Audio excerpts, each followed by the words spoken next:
This is some nice jazz music, huh? And the thing, I don't like jazz, I, but this I is what thought I'd bring in a little.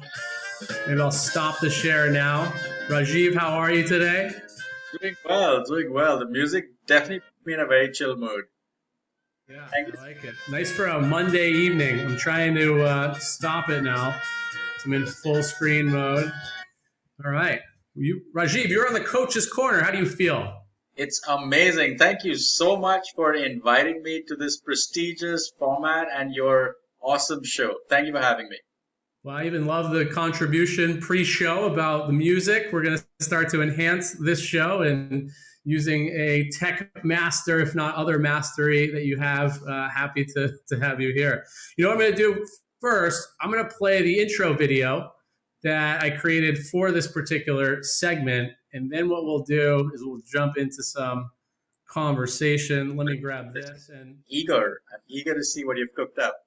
well, what I know is that you actually introduced me to Lumen 5. So a lot of what's happening today is highly attributable to you. And so while I'm doing this, I'm going to play the video and then I'm going to post this live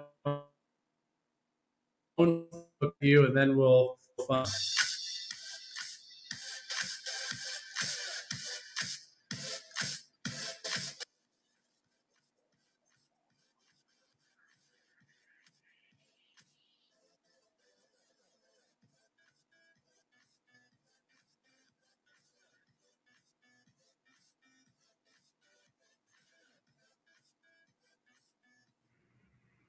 How was that? How'd I do?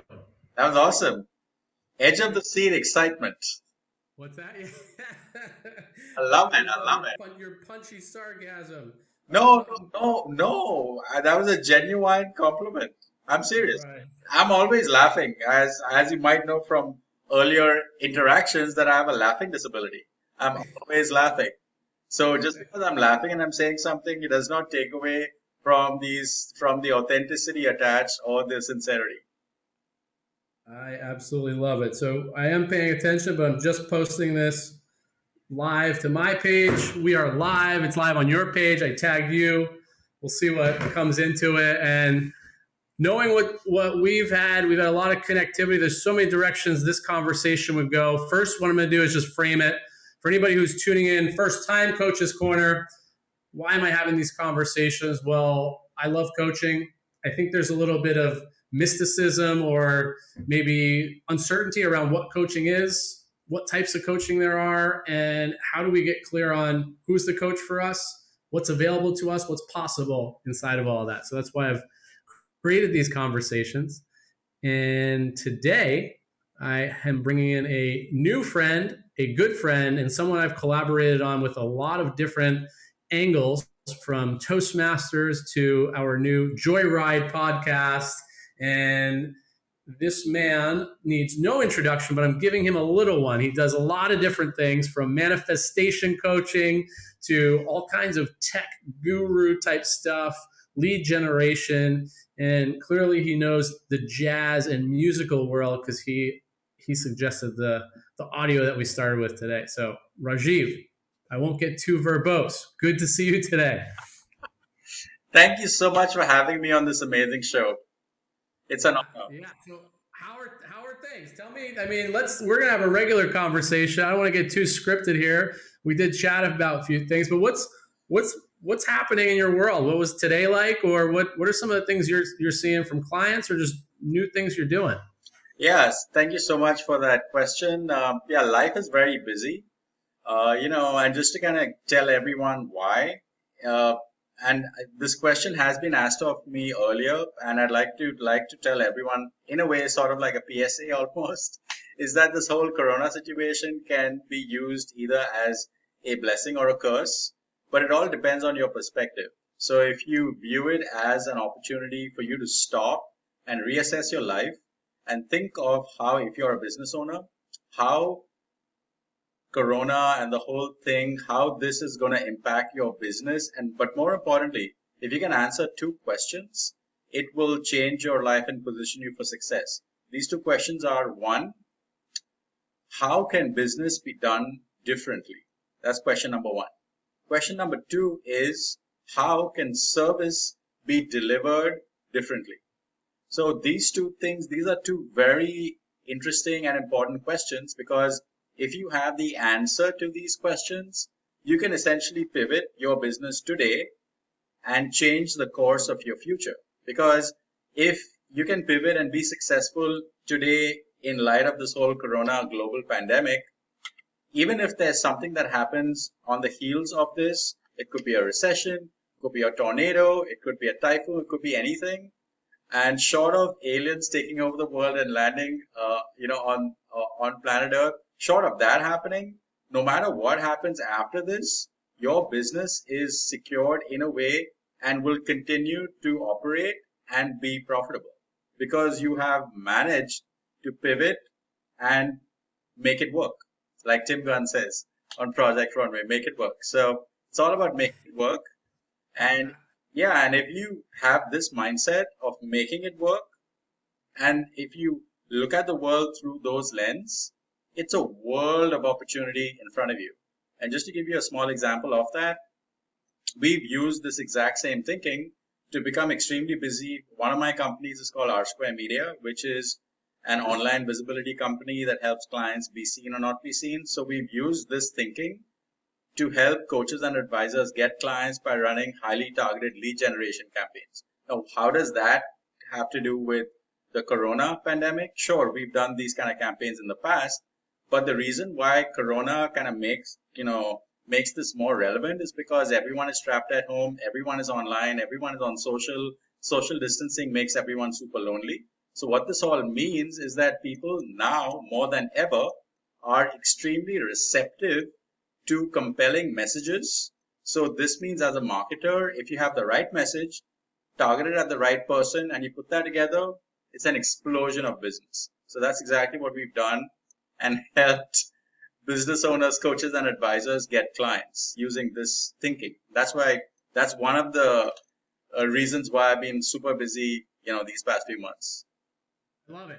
So much there. And I'm just thinking about those initial two questions you pose, which are powerful questions. And oftentimes, in any kind of circumstances where there is some stress, whether it's in the market or in your life, you have to be flexible to navigate that. And the people that are more flexible and have those ideas and know how to, as you said, shift the direction of all of that are the ones who usually get ahead and take advantage of these situations. Whereas sometimes, whether it's in our personal lives or our professional business lives, when we're caught off guard and we don't know how to navigate that, that's when we often get thrown off, and sometimes in a tough way. And I think in this day and age, there's a lot of things where it's been forced upon us. It's not that you have the choice to choose your path. It's some of this is being dictated to people. So I guess I'm curious, how do you help companies navigate that? What are some of the things that have been working, and what are some of the things that maybe are not working in the folks that you're talking to? Yeah, that's a great question. So as far as like what's working is that, I guess there are two kinds of people today. There are one kind of people that are of the mindset of, oh my God, when is this going to end? When is this going to end? So that's one mindset. That mindset is people that just, again, I'm not knocking anyone, but usually that category of people kind of want to bury their head in the sand and just wait for this to pass. Now, this has been going on for the last 2 months and perhaps will continue until the end of the year. Maybe. It's a speculation. Nobody knows for sure. But to those category of people, they're like they're missing up on this opportunity. The second kind of people are the ones that are addressing those two questions, and they're seeing this new reality as a huge opportunity. And based on this opportunity, they're seizing it and doing what it takes to make it work for their business. I guess the biggest challenge is that some people that are of the mindset of, oh, I'm waiting for this to end, there's no helping those people. And those people will learn the hard way that the year's already passed, they've been waiting, and they missed the boat, so to speak. So sometimes I run into people that are of that mindset and they don't get it, and that's fine. That's a very brief conversation. And the ones that do get it, it's a much longer conversation, and they are willing to take action. And so, I mean, that's where I would be curious. Let's say we're taking the latter, the person who is willing to shift their mindset, be open, flexible, all of that stuff. What are some of the things that they're doing or that are working? I know for my business, a lot of it's gone to virtual, which we were not fully fluent in at the onset. Now we're a lot more fluent, and that's actually resonating with our clients because everybody has had to make that adjustment. What are some of the themes you're seeing where that person is being flexible? What are they doing? Yeah, so because of this new reality and because this is now a new way of being, and people have gotten past the whole, oh, I'm on a Zoom call and this is now how it happens. Now this is how everything happens. People have got past that and now they're focusing back on life and work and how to make it work. So as far as that, once people have kind of acclimated to the fact that this is how life is, and let's not waste time on getting angry, sad, frustrated on what was, but focusing on what is and kind of taking that and then running with it. Those are the people that are positioning themselves to make the most of the opportunity that presents. So that's people that are doing that. They're making it work and they're taking decisions, they're experimenting with new things to make it work. And as far as how I interface with them, so when they're at that point where they see this as an opportunity, and I, of course, now part of my approach is I'm an optimist, but beyond an optimist, I'm also a realist. And when you marry optimism with realism, you can see a very real, tangible opportunity. And I have the ability of seeing that, and I share that vision with clients. Some of them love it, and they're like, okay, I love that, let's do it. And the ones that say, let's do it, they then pursue it with a lot of tenacity. And and many of them succeed because they're so tenacious and that's what they're reaching for. And just to quote Leo Burnett, a famous advertising man, he said, when you reach for the stars, you may not quite get one, but in doing so, you're not left with a handful of mud either. So that just goes to show that try, strive, struggle, you're going to get somewhere, but you're definitely going to get a lot further than you would have if you didn't do anything. And like many people have said, like there are two outcomes when you play, you might win, you might lose. But if you don't play, the outcome is definite. So That's right. about, you got to be in it to win it. What if I parked all of my investments in cash right now, just riding out the wave? Sometimes that's a good investment. I won't get into that. But what I'm actually didn't mean to deflate that. It was a beautiful quote. But what I'm actually curious about as well is you sometimes speak about manifestation, and I want to understand a little bit about your coaching approach. How is it different? Because I know there's so many different approaches out there. Right. How do you work with your clients? What does that look like for somebody who's trying to get a feel for it? Yeah, thank you. That's a great question. So my, let's say, flavor of manifestation coaching is built around speed. So you might notice that I'm wearing this lightning bolt on my lapel. This lightning bolt is something that I inherited from R Square Media. It stands for results delivered at the speed of thought. So wait, can I make a quick interjection? There's a pain point that I have. I forgot my charger to my laptop this weekend, so I had to go to Best Buy, and they give you this cord, and for some reason the replacement cord to your laptop for the MacBook is about 1 foot long, whereas the one they give you when you buy your laptop is about 6 feet long. Wow. But why that matters is because there's a little lightning bolt on this particular cord. So it charges fast, but it's not long or practical. Come on, Steve Jobs, he's not around anymore. Tim Cook. Anyway, go ahead. Share more about the bolt. Okay, fine. That was I'm just a little bitter. Okay. Okay, fine. That's like a separate conversation we need to have of some alternatives. But and I know you know tech stuff, so I got to talk to you about that too. Yeah, we'll definitely get to that, maybe a little bit later. So as far as like one of the things that I've inherited from R Square Media is everything delivered at the speed of thought. Because, and maybe you know this since we've interacted a few times in the past few weeks is that I'm very impatient by nature. And it's that impatience is what I seek in clients. So my approach to manifestation coaching is my ideal client is somebody that is extremely impatient, who wants results yesterday. And that's one part of it. The second part of it is that they are extremely decisive. When they know that they want something, they just want to jump on it and that's it. And third is they are high integrity. High integrity means like if they say they're going to do something, they're going to do it. There's no sidestepping, there's no backpedaling, there's no reneging, none of that. So the clients that I I like that. So we're highlighting that. That's impatient. Yeah. They are decisive and they have a high level of integrity. Yeah. So those are like 3 must-haves for any prospective client. If they have that, there is a high likelihood that I potentially might be able to work with them. If not, then definitely not. Like if for example, the first one, if they are very patient, that's not a good client for me. Because I need somebody that is as hungry as I am for their business. Now, if they're not hungry, there's no urgency. I'm sorry, I'm not a good match.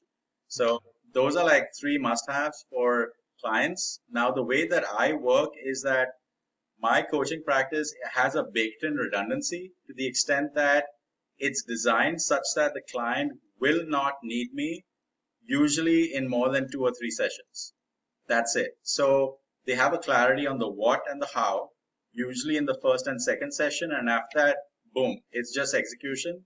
And usually most clients don't need me for that. They already know what to do because the what and the how is very clear, crystal clear. And then they just go and execute. And then they achieve whatever it is that they want to achieve or intended to achieve. So that's kind of like how my like entire, coaching is sort of built on. And the question that I get all the time is, what? Just 2 sessions, 3 sessions? Like, but then how do you make money? I said, my whole thing is all around speed. So I need for them not to want me. And they're like, what? Really? That kind of doesn't sound right. I'm like, it's kind of like, think of me like, let's say a doctor or a therapist. The patient comes in with some issue and then the doctor works on him, has surgery, takes out the tumor, and then he's good to go. So why would the doctor need for the patient to come back? The doctor's actually happy that the patient's gone and is never coming back because it means that the doctor did what he was supposed to do. And that's like a case study. That's a success story right there. Yeah.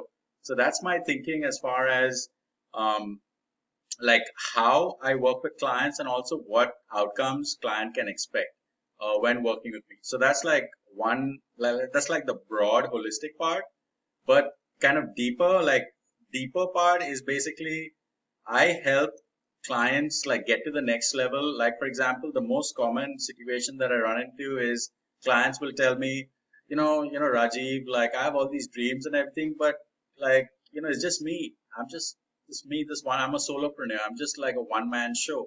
And come on, what can you expect that a one person can do? I'm just one person. Like, what do you expect from me? Come on, give me a break. So that thinking is a disservice, and my coaching switches that by saying, no, you're not a one-man show. You're a company. And here's how. So it's about going from 0 to 60 in 2 seconds, literally. And it's about transforming that so that the coaching delivers them a company with a staff, again, all done very creatively, such that it's actually a company with staff and everything, and they have the team and the resources now available almost instantly, and then they're good to go. And as far as they can then achieve and crush whatever objectives that they want to crush now that they have an organization. So that's another thing that the coaching gives. It gives them the organization that they previously did not have.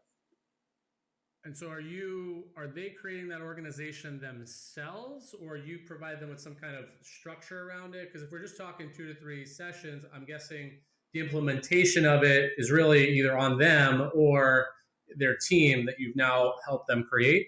Yeah. So that's a great question. So what I'm in that second or third session, I'm giving them the blueprint on how they're building the organization, as well as the process of how to build and nurture talent. So by executing that, they then have this organization. And like I said, the core coaching is like just 2 or 3 sessions. It's very fast. it's so fast that clients feel very uncomfortable that it's so fast. And they actually see the change happening and they're like, oh my God, this is so surreal. You said I was going to have a company. Oh no, I have a company. You said I was going to have a team of 5. Oh, I have a team of 5. Oh, what do I do now? So it's like a very surreal moment, and it's such a rapid transformation that many of them are just kind of like caught in the moment for a while, sort of like deer in the headlight, but they kind of get past that pretty fast because they know that this is, yeah, it's all fun and everything. The romance lasts a little bit, but then after that, you got to get past it and do the work. So, but it is very interesting how they kind of see this rapid transformation and they're like, wow, okay, now I'm a company. And they're like so enthusiastic and excited about it. So some of your core clients would be people who have a business, but they want to take it to another level. They might not have the infrastructure that would allow them to explode. And so you help them either see that they need it and then create it. Is Yes. that kind of a lot of the prime people you work with? Exactly, yeah. And if they, like I said, if they need me on an ongoing basis, sure, I make myself available. And if they need additional support as far as exactly how, if they need help with implementation as well, sure, I'm absolutely there to help them out. Like I said, it's the coaching is kind of designed such that they don't need it, but if they need it, regardless of that, sure, I'm available to help them out. Yeah, and I'm that person. I just created this great business. I've got 10 people working for me now, and I am in that oh shoot mode. Do you recommend they get implementation coaches or anybody else to guide? Because I know for me, sometimes it's like, this is a great idea. And then I'm like, I don't know how to actually deliver on it. Yeah, yeah. Do you work inside of that or recommend other? Yeah, that's a great question. So it's like when they elevate themselves, then they have like a new set of challenges which they previously did not have because at that elevated level now they have to think different and they have to deal with different situations which again they previously did not have to deal with when they had the earlier mindset of oh I'm just a one person. So when they get into things like that, yes, it's almost like creating a cabinet where they have like certain subject matter experts that they can call upon, like legal experts and contract experts and HR people and insurance people, liability people, key subject matter experts that they might need from time to time to get the right advice, access to a CPA, to understand tax implications on certain things. So it's kind of like creating like your core group on demand, on tap. Whenever you need it, you kind of have access to it. And that just makes you a lot more nimble, a lot more agile, and that allows you to like surge forward and continue to grow. I like it. That segues into a couple of other different areas I want to talk. I mean, one is the team, right? Like it may not be for your business, it might be networking. I know you do a lot of networking, so I kind of want to touch on that in a little bit. The other question I have, maybe a step back, is how did you develop your approach, or how did you get into actually working with and coaching people? What was the short answer to your progression of where you are now? Yeah, yeah. So as far as how my coaching initially started when I didn't know that I was coaching, I was just helping people. It initially started with helping my peers create a good resume and help them get the job that they wanted. And I was just naturally gifted at it. So I just did it very easily. And I did it like very fast because I knew exactly what to say and I knew exactly what to do, or more importantly, what they needed to do to get the outcome. And with the passage of time, I then realized that this act of helping people is called coaching. And previously, I didn't know what it was. Later on, when I found out what it was, I was like, oh, okay, so I guess I'm a coach. Cool. And then that then evolved into me doing the same thing for businesses. And again, I could like see the dots, I could see the intersection, I could see the conversion points. I was like, okay, you need to do this, and then from here you need to go there. And for me, it was super crystal clear. I could see it as clear as day, but the business owner couldn't because I guess he was dealing with a whole bunch of other things. But when I saw it, I then it became so one of the things that I became extremely good at, my center of excellence, was building organizations, building groups, building teams, building structures to enable the business owner to explode as far as growth. and to be able to position themselves as an organization, as a company, as opposed to just like a one-man show. Which I don't, and also I don't like that term one-man show. It's so like demeaning. Like I Yeah. would want everyone to just not use that word ever. Got it. I like it. No more one man shows. No. Mm-mm. Um, which well, the other quick curiosity is, were you always someone who naturally was adept at leadership or putting teams together, or was that something you learned along the way, or did you actually put yourself in any programs to learn it? How did that all become so powerful for you? Yeah, that's a great question. So that actually started when I was in the corporate world.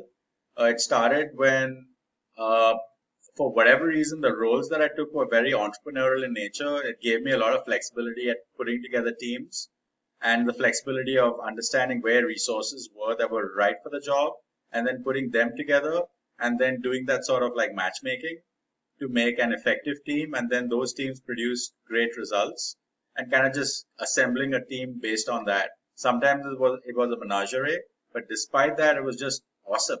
It was beautiful, and that's something that I did progressively on the agency side, working at agencies like Hakuhodo or Percept, as well as like the Times Group, as well as on like bigger agencies for clients like Unilever, where the budgets were like massive, like $1 million campaigns, and the agencies that were working were like all global companies like Ogilvy and Gray and DDB and Low Group and stuff like that, and then all like mapping and putting those in like specific teams, and then those teams delivering amazing results. And the client, at the end of the day, the clients exceeding their objectives consistently. So that then became something that I became very good at. And Yeah. that then kind of like gave me the idea that this is something that I'm very good at and it's something that I can do for others in the Fortune 500 world as well as outside of the Fortune 500 world. So that's like, How did you make the break? Because I mean, that's now I'm making it about me, because I was a corporate person in banking world, spent a lot of years there. And then at some point I just said, you know what, I want to do my own thing in a number of different ways. And there was a breaking point. Was there anything that, like, how did you make the transition? Was it a moment, or did you do it strategically? How'd you approach it? yeah. And the funny thing is that the very first time somebody told me about doing my own thing was when I started my career as an intern. I was a copywriting intern for an agency that's I think now called TBWA Shayad Day. It's kind of gone through several name changes over the years because, as you might know, in the advertising world, companies keep getting acquired, and when they do their name changes, the alphabets change Yeah. that reflect the owners. So back then it was called BDDP, and now I think it's called TPWA Shayad Day. But anyway, so the point is, the on my like first few days on the job, my then creative director told me that Rajiv, you need to do your own thing. And then I was like a fresh, wet behind the ears intern that knew nothing about anything. I'm like, do your own thing. Like, what the heck are you talking about? And he said that Why? Because you were a loose cannon, or I what don't was know. He just because he was in the process of starting his own company. So he did right. advertising to launch his t-shirt fashion brand, which is now a global success story, which he built essentially without any advertising, which is kind of ironic because he's from advertising and he built the brand without any advertising. So that's like very interesting. And so that's something that he did, and then it was like a runaway hit over many, many years. So he's the first person that told me about doing your own thing. And then there were many other people that told me to do my own thing as well, which I then saw the signs of other people that had much less experience than me team up together, Yeah. just like fresh out of school and make a success out of it. And that all these things just added up to me saying like, hey, if these guys can do it, what's stopping me? And then it actually came to a point where it was time for me to move on from my corporate job. And I said, hey, now's as good a time as any to walk the plank. And then I just took the plunge. Any stumbles along the way? I mean, there's always challenges, but Yeah. was it something that it was tough to get off the ground, or you had easy Yeah. early success, but then some challenges along the way? Yeah. A lot of challenges because the biggest challenge was unlearning. So just think about it, right? So far, all the work experience I've had is only with Fortune 500 companies, blue chip clients like global national brands like Disney and Marriott and HSBC and banks like that, brands like that. And then one of the biggest learnings was as a small business that nobody knows or nobody even cares about. The biggest one, and this is just something that just kind of I still remember where when you have like I'm the senior vice president of acquisition, I work for Citibank, blah blah whatever, and you then make an appointment and the appointment happens and that's fine, and you then think that when you have your own shop it's going to work like that. It doesn't. One of the biggest learnings I had was when I made an appointment with, I think, a nonprofit, and this nonprofit turned out to be at the other end of this was on Long Island. This was the other end of Long Island, very close to the Hamptons or Montauk, like a 3-hour drive one way. And I reached there only to realize that I was like, hey, like, where are you? We have a meeting at, 1:30. Where are you? And the guy says, we have a meeting? Really? I'm in Florida right now. Like, did we have a meeting? Really? I said, yeah, I sent you an email and you said that you accepted it. And he said that you had the meeting. Oh, I'm so sorry. I forgot about it. Can we reschedule? And that was a big learning, because as working, for a big company, you take these meetings, you're working with people that are as professional as you. And when they say yes, it's done, and then you don't need to think about it twice. But on the small business side, these people are not professionals like you. You need to, the big learning was you need to call ahead, make sure that they know that there's a meeting, and only after confirming that the meeting is confirmed, the day off, then you get into your car and drive 3 hours. So that was like a big learning. So that was one like very humorous. Well, I could see your impatience coming in with their lack of integrity and that being a real pain point for you. Right. Yeah. I mean, I guess that was like the beginning of me realizing that integrity was something that was the lack thereof was a deal breaker. Yeah, for sure. Funny. Victoria just said hello, guys. So she tuned in. I think she was she might be a little, I don't know, missing out because she's not part of the Joyride crew right now. She's not? Well, I mean, there's the 2 wheels of the Joyride. The third wheel is has to watch from afar. But she was on the show last week, so that was fun. Nice. In fact, where should we go? Where should we go now? Is there anything else that you wanted to? Yeah, in fact, I want to do some shout outs. So I noticed that Ruth is watching, and a shout out to Ruth. Ruth is my co-founder at R Square Media, and I owe a lot to Ruth. She's the one that really believed in me and motivated me to start up my first venture, which was R Square Media. And if it wasn't for her, I wouldn't have set up R Square Media. I would perhaps still be doing my corporate job and not. So she's the one that was instrumental in me being an entrepreneur. And if anything that I've achieved so far, I would attribute it to her, because she's the one that kind of got me started and, got me from, changing the thinking of, instead of working for someone else, working for yourself and having the bravery and the courage to take that step. Yeah, I love that. So thank you, Ruth. If you're watching, thank you. Yeah, thank you, Ruth, because now I get to interview such a dynamic individual with dynamite in the background. And we do have a question, though, from Victoria. She said, what is Rajiv's top tip for manifestation?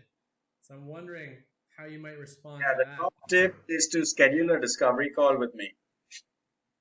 There you go. You got. If you want manifestation, you got to talk to the man who delivers it. That's right. At the speed of thought. Deliver at the speed of thought. Yeah. Is there anything you'd recommend for people who are, I mean, this is a challenging time for some people. And as you said, they're not ahead of the curve, or maybe they are stuck somewhere. Anything that you would say to get, I mean, aside from, I'll preempt the previous response, but aside from that, anything they should, be doing, thinking about, following, any other top tips you might have for them? Yeah. So, one of the biggest tips that I can give people is realizing that everything is an opportunity. So they need to be an optimist to begin with, because if they are a pessimist, business is not for them.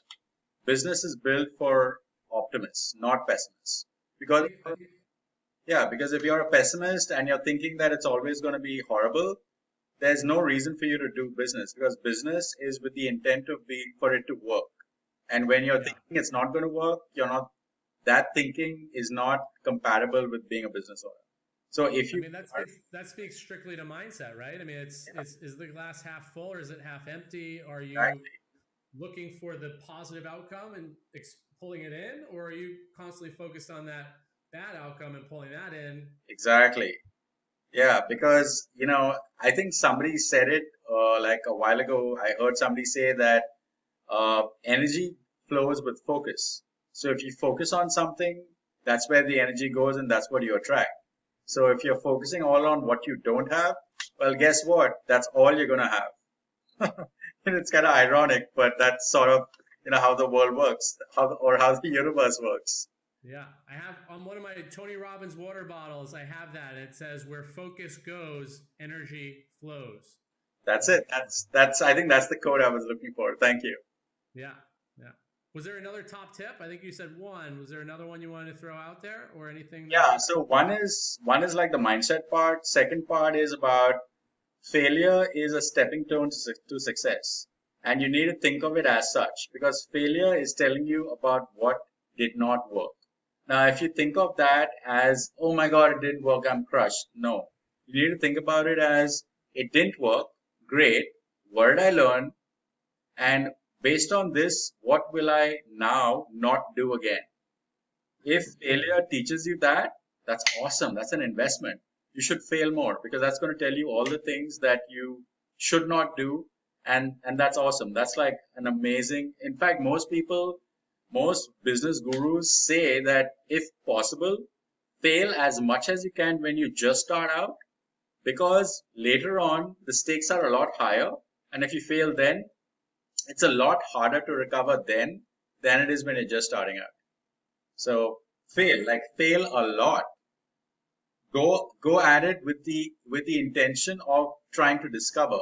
Now, when you discover, it might work, it might not work, and if it does not work, and if it fails hard and bad, awesome, that's good, because you kind of want to know what doesn't work, so that you won't do that again, ever again in the future. Yeah. I think you've got a really avid, eager fan. Before I read Victoria's next question, I think what I was going to say is that it is it is challenging, but I mean, we could talk about what we've done with the Joyride. We didn't know what we were doing, but we Right, knew there was a collective energy. We knew there was a collective kind of feeling like, let's try this thing out. right. And we navigated some hurdles. Similar with this Coach's Corner. I didn't know what it was going to be, but I knew I wanted to talk to coaches. And sometimes what actually comes and manifests is the thing you thought you were really going to do is not the actual magical direction that you end up heading. It's like that mistake that you learn from. You said, this isn't actually the thing. This is the thing. And then you Yeah, change your trajectory. exactly. And the thing is that if you look at everything holistically, you'll realize that initially you thought of this, but then while doing it, you learned of something better, and that made it worth it. And then you took a decision, you took action, and then you tried something else, and maybe that worked, maybe it didn't work, maybe it didn't work as well as you thought it would, but it taught you something, and then that allowed you or motivated you to iterate and pivot, and then you continue to pivot until you get to a place which serves your interest, and then at that point, that's a beautiful thing. Now, that doesn't mean you stop. You continue to try, keep trying, keep trying, keep trying, because that's the whole thing. Kaizen, continuous improvement. It's all about constantly pushing the envelope, constantly trying to achieve what's called the goodness of fit, because we live in a very fluid world. What worked 5 years ago will not work today, guaranteed. I'll give it to you in writing. It will not work, because people change, attitudes change, needs change, and things are constantly changing, especially, given in light of what's going on right now. So just continue to expect change. Don't shun away from it. Don't view change as an inconvenience. It's the best thing that can happen, because with change comes opportunity. I love it. Love it. All right, we'll have one more question from Victoria, then we'll start to kind of wrap up our conversation. But she said, "What is Rajiv's biggest failure that he's learned from? What stands out for you? What's something where you had a hurdle, you overcame it, and that really made a difference?" Yeah, I think the biggest hurdle that I learned. I mean, there have been like failures, like on on many levels. Like for example, one of the failures early on during R Square Media was we thought that it would be a good idea to make postcards and have these postcards. These are like mini advertisements, and we'd like give these out to the audience for the client. Now that turned out to be a big failure because yes, it's a good idea to have a postcard, but then the first failure was if you were to mail it out, postage is crazy expensive, so that made it not feasible. And we already sunk a lot of money in the printing of the postcard. Then the next thing was delivering it. How do you deliver it? Then the next best option was we found someone that could, in fact, my business partner and co-founder Ruth partnered with somebody that actually hand delivered this door to door, which took a crazy amount of time and ate up all of her time. It took her, I think we had like some 10,000 postcards, something crazy like that.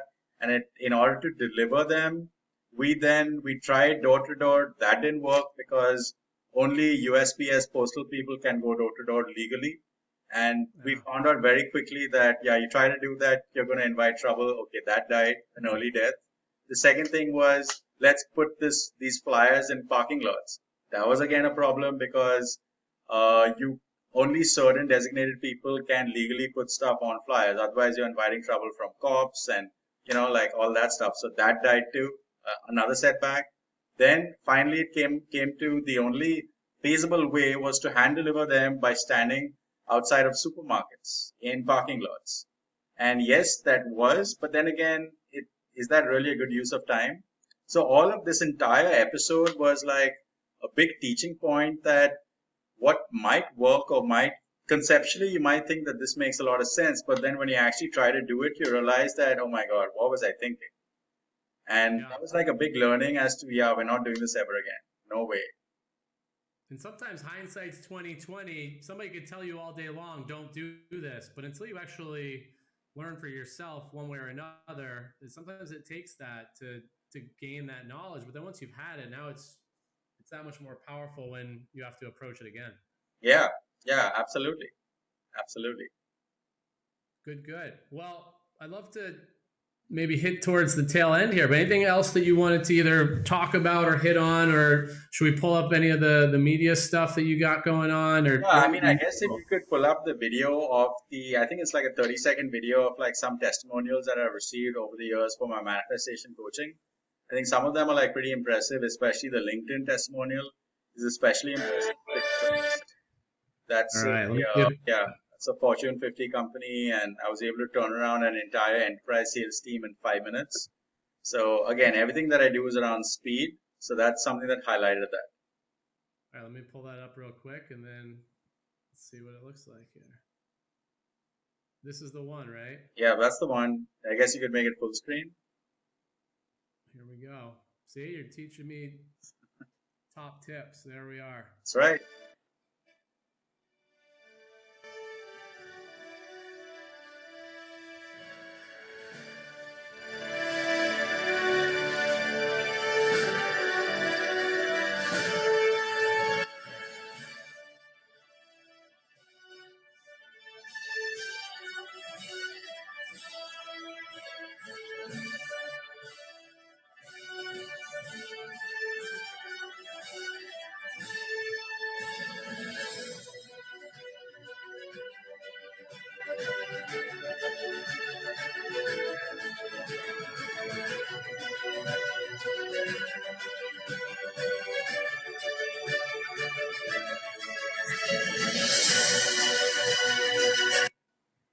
I love it. Yeah. What I don't love is I don't know how to pause this now because it's going to go to the next video. Cancel. All right, that's what I got to do. Then I stop share screen. Now everybody knows I watch Fox News. Yeah, and also, well, I do too actually. But so one of the things that I mentioned there in the video was satisfaction guaranteed. So the reason why I say satisfaction guaranteed is that I actually have like a very creative way of working with clients such that if they don't receive the outcome, they don't pay me. So it almost makes the entire interaction risk free. So that's something, again, it's very innovative that I don't see a lot of other people doing it. And it's something that I've adopted because everything that I do is built around sincerity and authenticity and 100% transparency. So that's something that those are like some pillars that are extremely important to me and something that I live by. I love that. So it's creating, hey, this is the outcome we're going to produce. And if we don't get there or Yeah, you don't pay me. work out, yeah, I'm putting my stamp of approve or guarantee on it. Exactly. Yeah, I like that. Very good. Well, Rajiv, we've killed a good 50 minutes here, but I feel like there's so much more we could dig into, and maybe we'll have to do this again sometime. What's that? We'll have maybe a part 2. Like I could be like a returning guest on the show. Yeah, or maybe we get Victoria and you on as guests as well. We could have a kind of a little 3-way banter about some of the. Sounds good. Because that's always electric, right? Yeah, we definitely have like the energy in the room is just so amazing. I love that background, by the way. The Dynamite, the net. We didn't get into that, but you wanted to do a quick shout out on Dynamite, or what? Yeah, what's that all about? Dynamite is a business networking group that brings super connectors and givers together. Also founded on the principle of igniting authentic human connection. So the reason for the background is it's an exaggeration on the word igniting. It's an explosion. And so we explode businesses by allowing them to meet with super connectors who give them high quality referrals. So that's what Dynamite is. It's an private invite only business networking group for super connectors. Yeah. And it's invitation only, and you can't find out about it unless you're invited. So we kind of run it like a secret society. I like that. And I've had the fortune of being invited, and I can give a testimonial that it's a powerful group, a lot of powerful people inside of it. And so if people want to get that secret invite, do they reach out to you, or what should they do? Yeah, so it's kind of like members invite other people that are carefully vetted that are either super connectors and or givers. So if you're a taker, I'm sorry, you're not invited. I like it. It's very cutthroat. This is the deal. Show up if you're a connector. Yeah. If not, go find something else. That's right. And it's definitely not for people looking for a job. It's for entrepreneurs, business owners only. And that's something that I just want to make very clear. Good. All right. Well, Rajiv, let's close it up. Any final words or thoughts or anything you want to? People can reach out to you. Clearly, Facebook. We're connected here. Any other place they can? Yeah, LinkedIn. Yeah, they can find me on LinkedIn. Another place is my website. That's rajivjadhav.com. It's pretty easy. My name.com. Facebook, LinkedIn, Instagram. Instagram handle is rajivness. That's pretty easy to get a hold of me, and visit my website for sure to see if you qualify to be considered as being a client. And if you are, I will certainly entertain the possibility of maybe taking you on as a client. I like it. Creating that intrigue, that uncertainty. Very good. Yeah. Well, Rajiv, pleasure. You were on the 4th ever Coach's Corner episode. Hopefully there's going to be 400 of them and you'll be participating more frequently. Yes. I'd love to come again. Yeah. So, we'll see each other real soon, but thank you very much and have a wonderful rest of the night. Thank you. You as well. Thanks again for having me on this amazing show. I wish you continued success, and I know that this is going to explode. Yeah, I'm going to need to actually consult with you on exploding this. So maybe that's my takeaway. Absolutely. Call me up.